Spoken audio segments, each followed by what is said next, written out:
बोले मतलब? बोले पानी पिया है, प्रसाद भी पा लीजिए मेरे घर का, एक साथ कर लीजिएगा प्रायश्चित उसका। ब्राह्मण बालक तो लाल वर्ण का हो गया उसका चेहरा। तुम कह कैसे सकती हो मुझसे, मैं तुम्हारे घर का भोजन करूंगा। वैश्या बोली कितने दिन हो गए आपको घर से निकले? बोले 3 दिन हो गए। कुछ पाया? बोले नहीं पाया। अब पाप का बाप पता नहीं कल मिले परसों मिले, कब मिलेगा, कब तक भूखे रहोगे आप? कुछ पा लीजिए। मैं कहीं और पालूंगा, तेरे घर का नहीं पाऊंगा।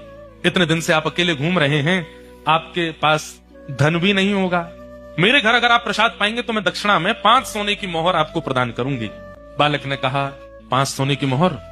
ठीक है, मैं पा तो लूंगा, लेकिन मैं अपने हाथ से बनाऊंगा, तुम्हारे हाथ से बना हुआ नहीं पाऊंगा। हाँ ठीक है, मैं सीधा सामान दे देती हूँ, आप बना लेना।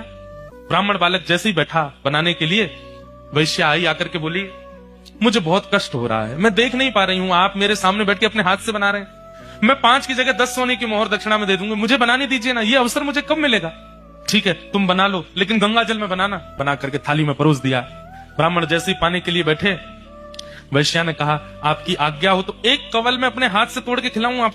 ब्राह्मण बालक बोला तुम कैसे सोच सकती हो, तुम्हारे हाथ से कैसे पाऊंगा मैं? तो बोले बिल्कुल नहीं, 15 सोने की मोहर दूंगी दक्षिणा में, मेरे हाथ से पालो। ठीक है, एक कवल खिलाना, फिर बाद में मैं अपने आप खाऊंगा। बोला हाँ ठीक है। एक कवल जैसे उठा के दिया वैश्या ने, और एक हाथ घुमा करके दिया गाल पर, ताम्रवर्ण हो गया। क्या करती हो? बोले पाप के बाप से मिलवा रही हूं आपको। पाप का बाप? कैसे? आप मेरे घर का पानी पीते? नहीं पीते। क्यों पिया? बोले वो तो मैंने अनजाने में पिया। अनजाने में पिया तो फिर मेरे घर का भोजन क्यों किया? बोले वो तुम्हारी बड़ी श्रद्धा थी। बोले झूठ मत बोलिए, सोने की मोहर के कारण आपने किया। 5 सोने की मोहर के कारण मेरे घर का भोजन स्वीकार कर लिया, 10 सोने की मोहर के कारण मेरे हाथ का बना स्वीकार कर लिया, और 15 सोने की मोहर पर आप मेरे हाथ से खाने तक को राजी हो गए। अपने पिताजी को जाके बता दीजिए, पाप के बाप का नाम है लोभ। एक लोभ आपसे क्या क्या करवा देता है, ये आप खुद विचार करो।